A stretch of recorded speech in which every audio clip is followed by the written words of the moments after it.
I just really feel like there is a message that the Lord wants to share with you today. And I feel like that is to stop comparing yourself to other people. Stop comparing your journey to how other people's journeys look. Stop comparing yourself to the fabulousness of other people, to the fluff, to the glamour, to the glitz of other people's lives, because we, as an entire generation, as a people who have had social media for so long, should know that a lot of people, we only see their best. We only see their most positive.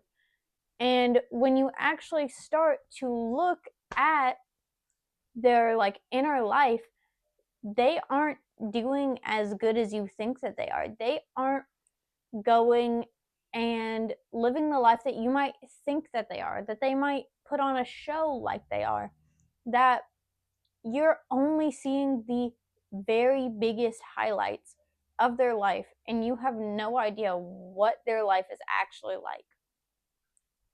And I know that can be kind of, we want to challenge that sometimes, because it's like, no, I know this person like the back of my hand. Like, they haven't changed in 15 years, and they don't have to deal with this, they don't have to deal with that, they don't have to deal with yada yada yada.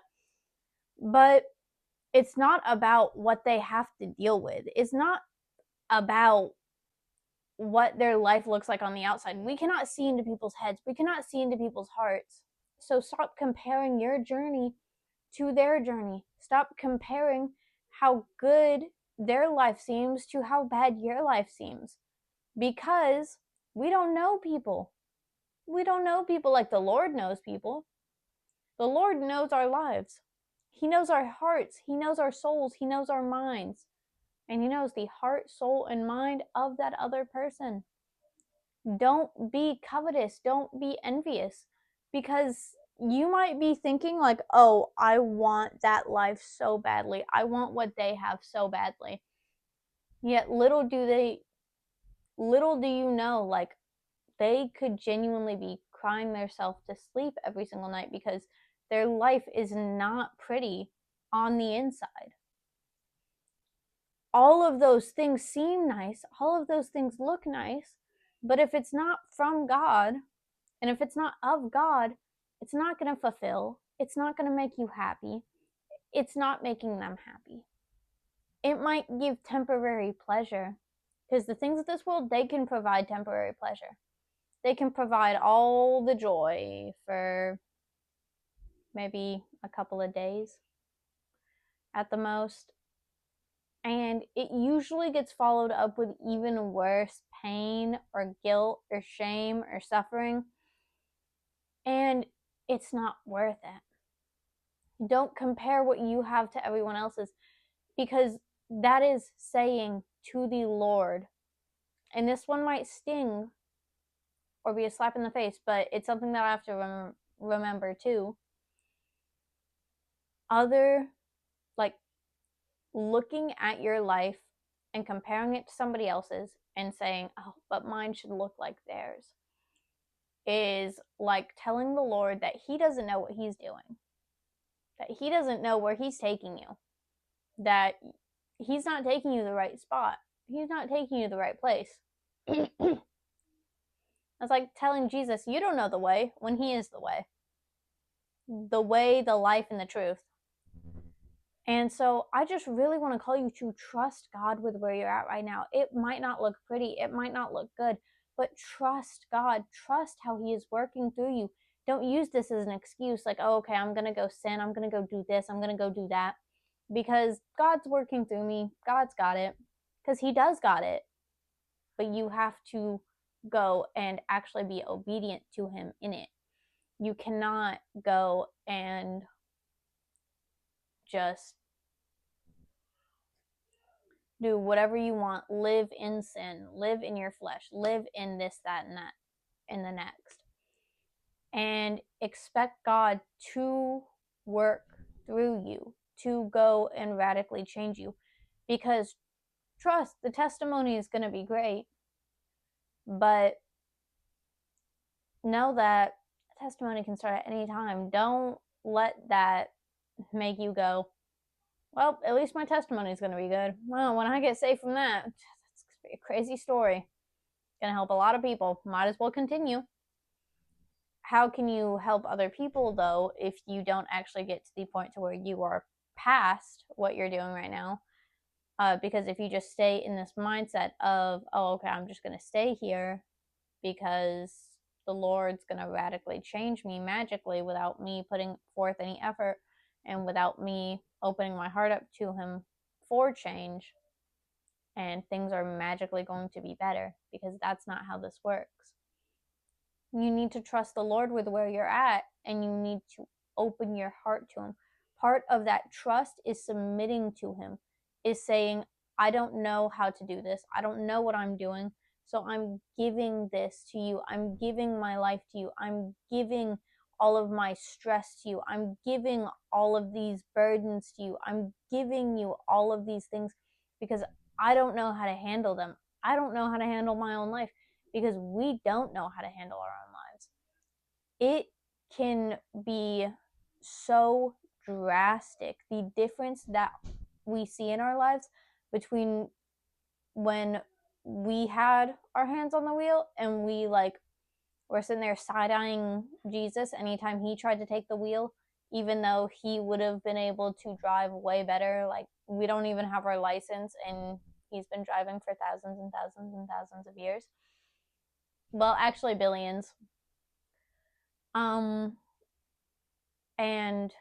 we don't even have our license yet. We have no right to drive. We have no qualifications to drive. Yet we're thinking, no, I know better. It feels similar to like how we might have thought of as kids, like if something didn't make sense to us whenever we were watching our parents drive and we wanted to be a little backseat driver because it felt wrong even though it was right, or it just didn't make sense to our brains why that was the way that it was. And so it just felt like, no, but it has to be done this way. And it's like, no, that's not what the law says. I know personally for me, I was a little backseat driver because I didn't understand what like being up on somebody's butt was, and like constantly being up on them and the risk of rear-ending them. And so I was just like, but you have to like get as close as possible to like minimize distance to like maximize efficiency. And it was like, no, that's not how that works. And so yeah, I feel like we go in the same way and in the same direction of, we look at what God's doing and it doesn't make sense to us, and it doesn't comprehend in our little brains like why that is the way that it is. It doesn't make sense. It doesn't compute. We don't understand. We don't have the understanding or the knowledge or the wisdom. And so we go and we look and we're just like, no, that's not correct, but it has to be done this way. It has to be done like this, and then this has to happen, and then this has to happen. God's like, let me drive. Just like how your parent probably went, let me drive, if you were like me as a kid. And so I just really want to call you to trust God. Trust Him in what He is doing in your life. Trust Him in how He is working in your life. Trust Him with the things that He is doing in your life right now. Because with every single thing, every little thing, He knows what He's doing. He has the qualifications. He has the wisdom. He has the knowledge. And we don't. So it's not going to make sense to us. It's not going to look correct to us. It's not going to look good to us. But still, God knows best. God knows what's best for you. God knows what timing to do things on. God knows when to work in your life, when to do this step and when to do this step, and what order to do those steps in. He knows all of it. And He will not fail you. Now, can we get disappointed because it wasn't what we thought it was going to be? Yeah. But we need to remember and trust that God knows best. He created the entire universe. He led thousands of people to live glorious lives that glorified Him, that were so servential to Him. I don't even think that that's a word, but I'm using it. Servential. Put it in the dictionary. To God, that they led amazing lives, that most of the people did not have lives, did not have situations that they were in that looked good. Job literally lost everything. He lost everything. Yet because of that, thousands of people, millions in fact, probably billions from the time that the Bible has been released, have been comforted in how Job was, yes, suffering, and he suffered for a long time, but he was restored twice as much in the end. He was blessed because of his servitude, because of his loyalty, because of his steadfastness, his unwavering faith. And actually, his faith did wobble. He questioned. He didn't understand. Just like how you might not understand why what's happening in your life is happening right now. Job didn't understand either. Yet look at how great it ended up. When you read that book over for the second time, or you just know what's going to happen at the end, and you want to just say, but just trust, you're going to get through it. It's okay. Don't go and throw this fit, go throw this rebellion. It's going to be just fine in the end. Everything's going to work out how it's supposed to. And you know that, but like the main character doesn't know that. The character of whatever book you're reading, if you know the end and you're rereading any book to where it looks really bad and the character starts losing hope and gets super discouraged, but you know what's going to happen at the end, you want to just kind of be like, stop being discouraged, you know? And I feel like God looks at us the same way, because He knows what's going to happen at the end. He knows what's going to come from our servitude. But the thing with every great person in the Bible, every mighty person that glorified God, that ended up leading amazing lives, that ended up living this way to where it was so good and it was peaceful and it was joyous. Even in a wicked world with chaos all around them, they were joyous. Think of David. All of those people submitted to God, relented to God, let God work through them. They trusted in God. If we think of David, he looked like he was having a terrible situation. Nothing about that situation looked like it was going to work out for him. Nothing. It was thing after thing after thing after thing that just kept on happening. Yet he said he stayed faithful and steadfast to God through all of it. He still trusted God through all of it. And he did bring his emotions to God. He did question God. He was like, why, God? Why is this happening? Why is that happening? Why is this? Is there any other way? But David was one of the greatest kings in Israel because of his loyalty and devotion and love towards God. Because God will bless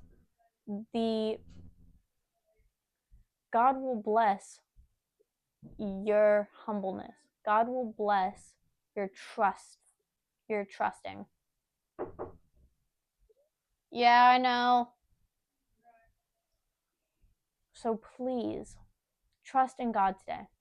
And I'm not trying to preach any prosperity gospel, because it's not about the blessings. It's not about the material, because anything you have on this earth will fade away and it will die and it will perish.